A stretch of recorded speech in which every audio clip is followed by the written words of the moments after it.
Good morning everyone. India watch में आपका स्वागत है। आज हम 3 स्टोरीज डिस्कस करेंगे। द फर्स्ट वन इज जिसमें इंडिया का जो डेवलपमेंट जर्नी है सिंस इंडियाज इंडिपेंडेंस, जो डेवलपमेंट अप्रोच को क्रिटिकली हम एनालाइज करेंगे, that too very briefly. And दूसरा है putting our fourth state, that is media under lens. ये इशू पब्लिक गेज में आ रहा है बिकॉज ऑफ जो इंडिया ब्लॉक है, द ऑपोजिशन ब्लॉक ने जो 14 एंकर्स हैं, टीवी एंकर्स, जिनको बॉयकॉट करने का डिसीजन लिया है। और द थर्ड स्टोरी है that is Indo Pacific economic framework for prosperity, और उसका अभी जो सप्लाई चेन एग्रीमेंट है उसका टेक्स्ट फाइनल हुआ है, इस कारण वो अभी एकदम लाइमलाइट में आ रहा है। तो हम इन तीनों को एक एक करके देखेंगे। First is it's a lead article titled spelling India's development the right way. तो let's take a look at it. इसमें इंट्रोडक्शन में author is talking about successful Chandrayaan 3 mission, and then it poses a very vital question जो पिछले around 2 decade से like it's haunting India, that is that India बहुत ही एक paradoxical situation जो है प्रेजेंट करता है, जहां पर at the one end we are like having stellar achievements, like year after year, like we are showing the world our stellar achievements, and at the same time we have persistence of poverty and destitution, that too of millions of Indians. तो ये जो difficult situation है India के लिए, तो उसके roots जो है ये ऑथर देख रहे हैं, और इसमें जो डेवलपमेंट अप्रोच रही है इंडिया की सिंस इंडिपेंडेंस, उसको एक क्रिटिकल लेंस में ढाल के देख रहे हैं।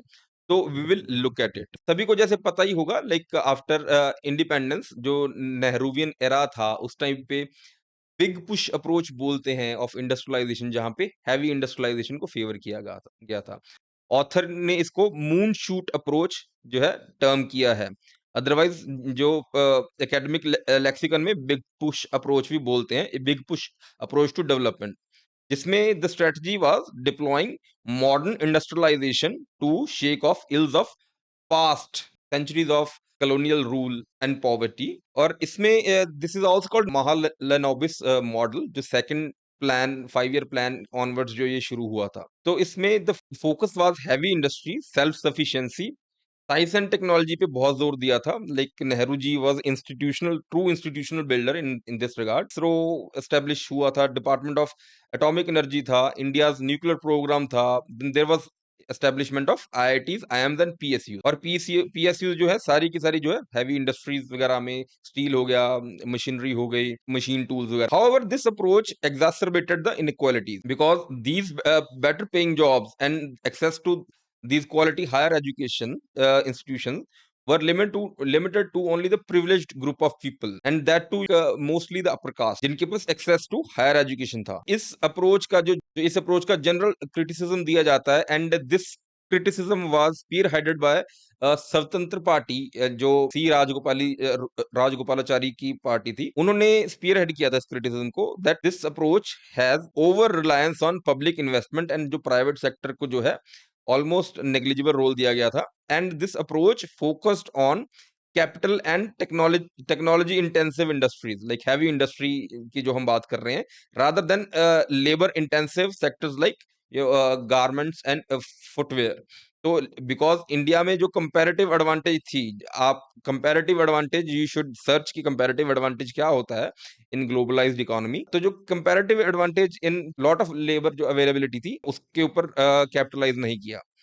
But author has defended this big push approach or the moonshot approach because इसमें क्या है, the author is talking about that benefits from technology takes long time to bear fruit। कि ऐसा नहीं है कि आप आज ही टेक्नोलॉजी इन्वेस्ट कर रहे हैं, आपको तभी के तभी रिटर्न मिल जाएगा। इसमें आप इसरो की एग्जांपल ले लें, तो स्टार्टिंग में like decades of effort and money were poured in when India's economic condition was very poor, and उस टाइम पे कोई सक्सेस मिल भी नहीं रहा है। But look at the ISRO today, आज की डेट में, like it's a great success story. And also that public good nature of technology, कि जो टेक्नोलॉजी जब आती है so it uplifts everyone. And also कि भाई जो टेक्नोलॉजी कैपेबिलिटीज जो उस टाइम पे बनाई गई थी, so the private sector is reaping its benefits now. For example in the case of pharma information technology and space sector as well. And उस एरा में जो प्रोफेशनल्स थे, जो IIT-IIM वाले प्रोफेशनल्स थे, they occupied global leadership positions, जो India के लिए काफी एक स्ट्रेटेजिक इंपॉर्टेंस भी जिसकी आ जाती है। जो ऑथर ने इस अप्रोच को क्रिटिसाइज भी किया है, that state could not intervene effectively to reduce inequalities or ensure social development। जो inequality आज की डेट में भी दिख रही है, so it has its seeds in the policy lacunae since the independence time। जो लैंड रिफॉर्म्स हैं वो inadequately implement किए गए थे, बिकॉज जो फार्म लेबरर्स थे, ज्यादातर जो दलित थे, उनको प्रॉपर्टी राइट्स मिले ही नहीं, and they were utterly dependent on their manual labour till date. And इससे क्या हुआ था, they had lot of hurdles in acquiring education, because उनका फोकस था डे टू डे सर्वाइवल के ऊपर। दे कुडंट अफोर्ड के वो they can spare their children towards education. तो इससे क्या हुआ, उस टाइम पे there was neglect of basic education for masses.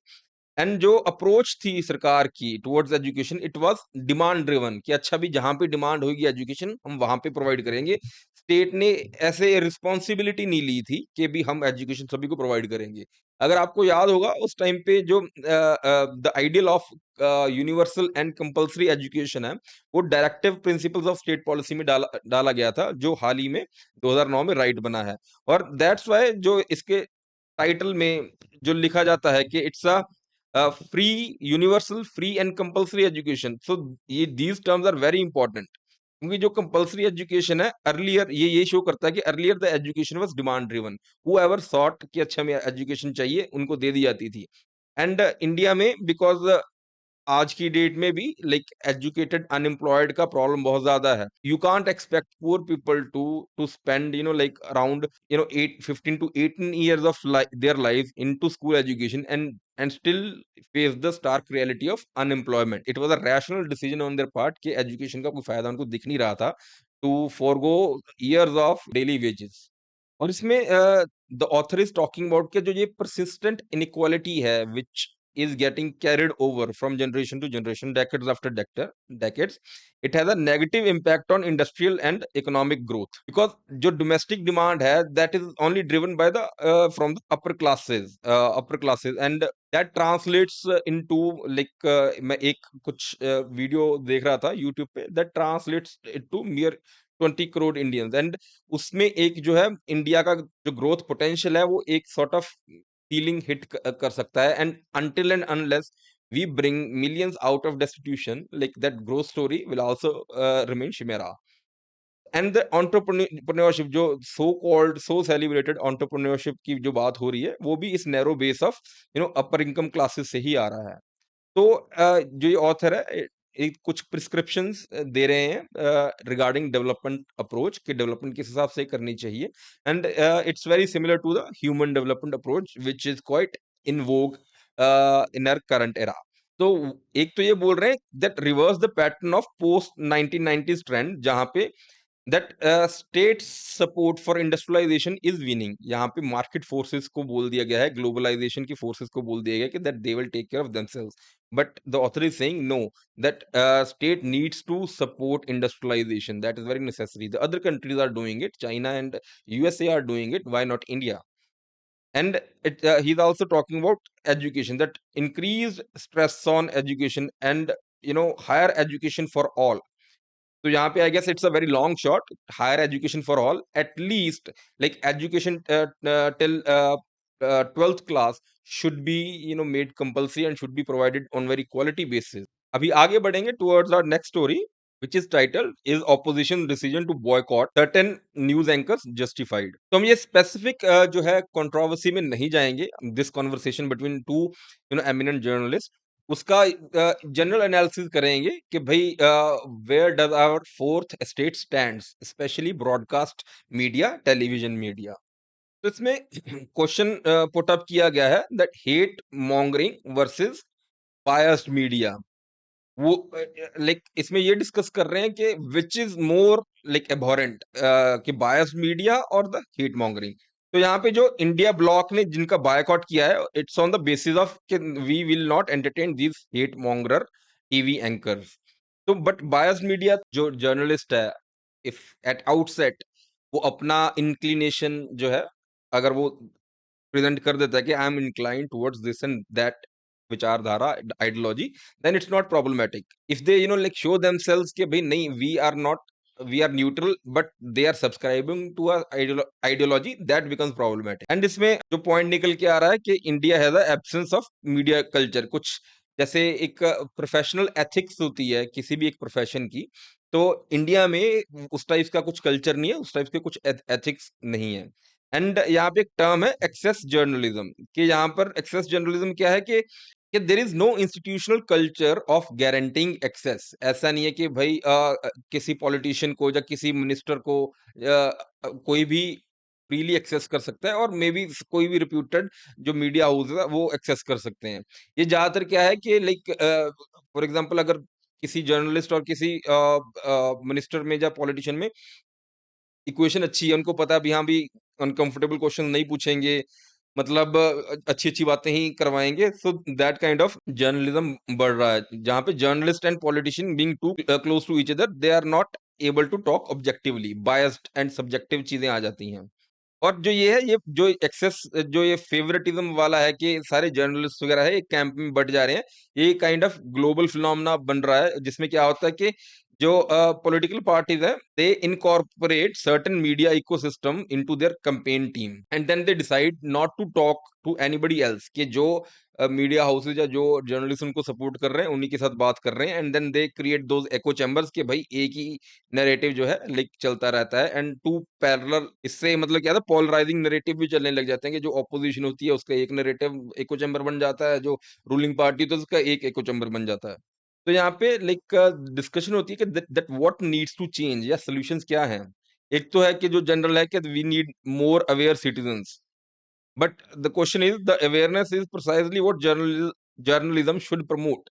इसमें जर्नलिज्म का काफी बड़ा रोल है। These both journalist then look inwards, कि यार सिटीजन्स को ब्लेम करने से पहले we journalist should look are, अपने गिरेबान में झांकना चाहिए। तो there is need for change from within the ecosystem. एक तो सबसे बड़ा अभी इशू क्या आ रहा है, lack of boots on the ground reporting and search for alternative revenue models, जिसमें where news can pay for itself.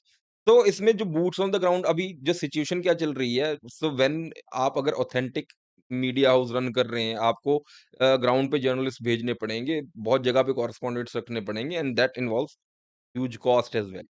तो आज की डेट में क्या होता है कि बस एक न्यूज़ रूम बनता है, उसमें आप लाइक स्टार एंकर हायर करते हैं, एंड आप एक जब प्री कंसीव्ड ओपिनियन के साथ बैठ जाते हैं, एक डिबेट, फ्लिम्सी डिबेट लेके बैठ जाते हैं, एंड सो कॉल्ड एक्सपर्ट्स को न्यूज़ रूम में बुला लेते हैं, और बस फिर आपने सभी ने देखा ही है कि क्या-क्या होता रहता है। इसमें इसमें there is like minimal cost involved, बस जो रूम ब्रॉडकास्टिंग राइट्स के जो खर्चा है, न्यूज़ रूम बनाने का खर्चा है, and the salaries of these like overprized, overpaid जो स्टार एंकर्स होते हैं। सो यही मेजर खर्चा है, एंड जो सो कॉल्ड एक्सपर्ट्स होते हैं, दोज़ आर पोज़र्स ओनली, कि पॉलिटिकल पार्टीज़ के रिप्रेजेंटेटिव्स होते हैं, या कोई भी एक्स वाई ज़ेड एक्सपर्ट आके बन जाता है, एंड वो ज़्यादातर अपनी पब्लिसिटी के लिए आते हैं। So like those are also, उनको न्यूज़ रूम वालों को खर्चा नहीं उठाना पड़ता। तो यहाँ पे they are talking about that there are broken revenue models, के जो अभी न्यूज़ रूम है, they are run by corporate and political money, corporate and political money, जहाँ पे इट्स मोर लाइकली इन्वेस्टमेंट्स कर रहे हैं इस चीज़ में, अपना नैरेटिव बनाने में, without expectations of returns. And तो दैट्स व्हाई लाइक अगर आप खुद देखें, लाइक कोई भी जो टीवी न्यूज़ चैनल्स हैं, लाइक ऑल आर फ्री, कभी आपको उसके लिए पे नहीं करना पड़ता। तो एक आप मेट्रिक बना सकते हैं, लाइक व्हाटएवर न्यूज़ चैनल और media organisation is asking for money from the consumers of the news, so they are actually, they might be good journalists. Let's come to our next story. This is from the think section of Hindu business line newspaper. अगर आपने subscribe किया हुआ है Hindu business line को, तो जो think section होता है, ये काफी मतलब अच्छे इंटरेस्टिंग आर्टिकल्स आते हैं which are relevant for the IAS exams preparation. तो आज की डेट में क्या है, that India Pacific economic framework for prosperity का जो सप्लाई चेन के ऊपर जो टेक्स्ट है वो फाइनलाइज हुआ है। तो इट्स डिस्कसिंग दैट इसमें जो सप्लाई चेन एग्रीमेंट की निटी-ग्रिटीज़ हैं वो इम्पोर्टेंट नहीं है, बट जो कॉन्टेक्स्ट है इस दिस आईपीईएफ का जो आने का कॉन्टेक्स्ट है एंड सप्लाई चेन्स को बोल्स्टर करने का, सिक्योर करने का जो कॉन्टेक्स्ट है, वो समझना हमें ज़रूरी है एंड वो आज की जियोपॉलिटिक्स में काफ़ी सेंट्रल थीम भी है। तो हम इसको भी देखेंगे। IPEF Indo Pacific economic framework का final text of supply chain agreement अभी फाइनल हुआ है। एंड इसका इस आईपीएफ के other 3 pillars apart from supply chain are clean economy, fair economy and trade. And India hasn't joined this pillar of trade, इसमें observer status पे ही है। जो ये इकोनॉमिक इनिशिएटिव है, this is spearheaded by President Biden of USA and it was signed in May 23, 2022 and this has 14 countries. इसमें हम map देख लेते हैं इन कंट्रीज का। तो these highlighted green portions are like 14 countries. इसमें जो आसियान के 7 मेंबर्स हैं, आसियान में टोटल 10 मेंबर हैं, तो 7 मेंबर्स हैं, जो मतलब जो 3 एक्सक्लूडेड कंट्रीज हैं, those are Cambodia, Laos and Myanmar. And इसमें ओशिनिया की ऑस्ट्रेलिया, न्यूजीलैंड एंड फिजी हैं। एंड जो बाकी बचे 4, those are economic giants of this initiative, this those are India, USA, Japan and South Korea. तो यहाँ पे the context of this is that severe supply chain disruption in recent years. तो पहले हम जो सप्लाई चेन्स को समझ लेते हैं, सप्लाई चेन्स होती क्या है।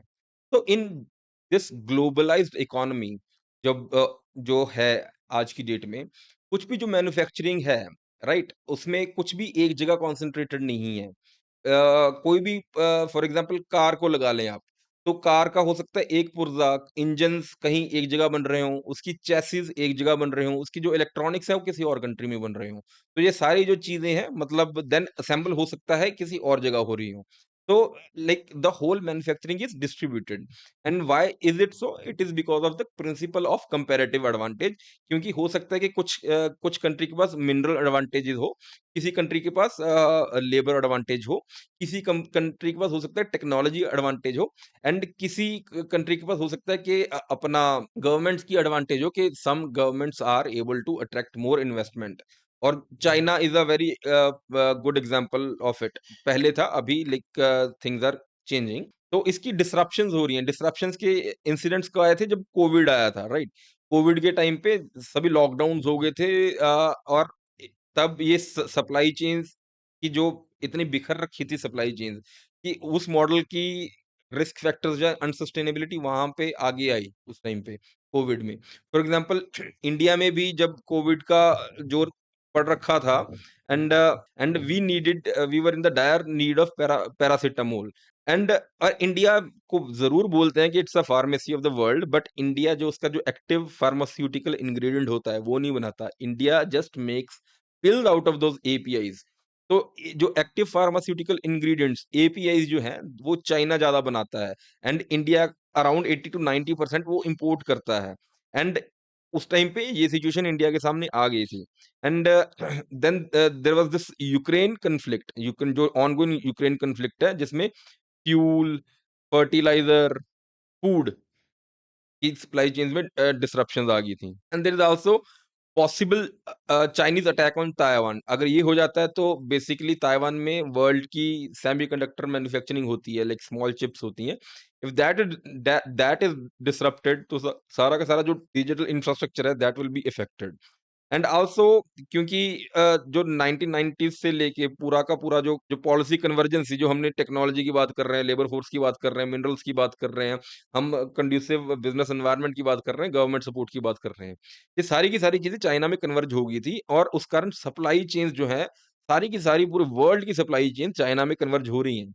तो बिकॉज एंड चाइना भी बेलिजरेंट हो रहा है because of the possible coercive trade practices by China. China अभी किसी को भी ब्लैकमेल कर सकता है, because every country is over dependent on China with regard to manufacturing. तो this called for de risking approach, कि अभी जो सप्लाई चेन है उसको थोड़ा डिस्पर्स करना पड़ेगा, सप्लाई चेन सिक्योर बनानी पड़ेगी। तो this is the basic reason why this IPEF framework is coming up. तो इसमें जो ये अपना सप्लाई चेन एग्रीमेंट है, it is talking about critical sectors and key goods, इन चीज के बारे में बात कर रहे हैं। तो इसमें जो क्रिटिकल सेक्टर्स और की गुड्स है, these are to be identified by each party according to its own circumstances. क्योंकि ये कंट्री टू कंट्री वेरी कर सकता है कि कौन चीज़ किसी को क्या क्रिटिकल है। फॉर एग्ज़ाम्पल इंडिया के लिए जो फ्यूल है, क्रूड ऑयल है, वो बहुत क्रिटिकल है बिकॉज़ सारा इम्पोर्ट होता है। This might not be critical for USA because उसकी खुद की प्रोडक्शन है। तो these things will vary country to country. और इसमें जो पैरामीटर्स क्या हैं, कौन-कौन से सेक्टर्स डिफाइन करेंगे critical sectors and key goods को? This is security, public health and safety and goods which can disrupt economic activity very seriously, ठीक है? इसमें एग्ज़ाम्पल्स है जब हमें एपीआईज़ की ज़रूरत पड़ेगी कोविड के टाइम पे सेमीकंडक्टर चिप्स हो गया, fuel and fertiliser and food हो गया, ठीक है? तो this framework is a collaborative effort in increasing क्या-क्या चीज़ें बढ़ानी है, बोस्ट करनी है? Resilience of supply chain, efficiency of supply chain, productivity, sustainability, transparency, diversification, security, fairness and inclusivity. And in चीज़ों को जो हमने ऊपर फैक्टर्स डिस्कस किए हैं बढ़ाने के लिए they will be like drive towards fostering investment in the region, investment in the physical and digital infrastructure because infrastructure increases productivity, increases efficiencies as well. The same with logistics and trade facilitation. Trade facilitation like like non-trade barriers को address करना. तो इसमें जो है इसके अंदर एक supply chain council बनाई गई है which will establish teams to develop action plans. और जो ये टीम क्या करेंगी? They will suggest ways on diversification, है, joint financing of projects and acceleration of business matching के फॉर एग्जांपल जो सप्लाई चेन है कि 2 कंट्रीज में बिजनेस मैचिंग करने की, एक पार्ट एक कंट्री बना रहा है, एक पार्ट दूसरा कंट्री बना रहा है और मे बी तीसरा कंट्री अगर उसको असेंबल कर रहा है, तो इन तीनों कंट्रीज की जो मैचिंग है उनकी देन लॉजिस्टिक्स वगैरह हो गई या इंफ्रास्ट्रक्चर हो गया, राइट? वो चीज़ों को कोऑर्डिनेट करना। And then there is this crisis response network भी बनाया गया in the event of supply chain disruption, अगर कंट्रीज के बीच में कुछ होता है तो उसको भी एग्जामिन करने में। एंड देन इसमें एक काफी इंपॉर्टेंट पार्ट है इसमें, जो बाइडेन का लेबर राइट्स के प्रति काफी वो है, like he is very proactive in this his government. Labour rights advisory board इसमें इंक्लूड किया गया है जिसमें जो आईएलओ के स्टैंडर्ड से लेबर राइट्स भी ऑब्जर्व किए जाएंगे। एंड ये इंडिया के लिए फर्स्ट कोई एग्रीमेंट है जिसमें ट्रेड एग्रीमेंट है जिसमें लेबर राइट्स की स्टिपुलेशन है, बट इसमें इंपॉर्टेंट पार्ट ये है कि इसमें कुछ इन्फोर्समेंट मैकेनिज्म नहीं है, कुछ लीगल मैकेनिज्म नहीं है, ज्यादा पीयर टू पीयर प्रेशर ही जो है काम करेगा। That's it for today. I hope आज का सेशन आपके लिए इंसाइटफुल रहा होगा, इंफॉर्मेशनल रहा होगा। एंड ऐसे ही इंसाइट्स को फॉलो करने के लिए like subscribe to our channel and ऐसे ही सपोर्ट और प्यार बनाए रखें।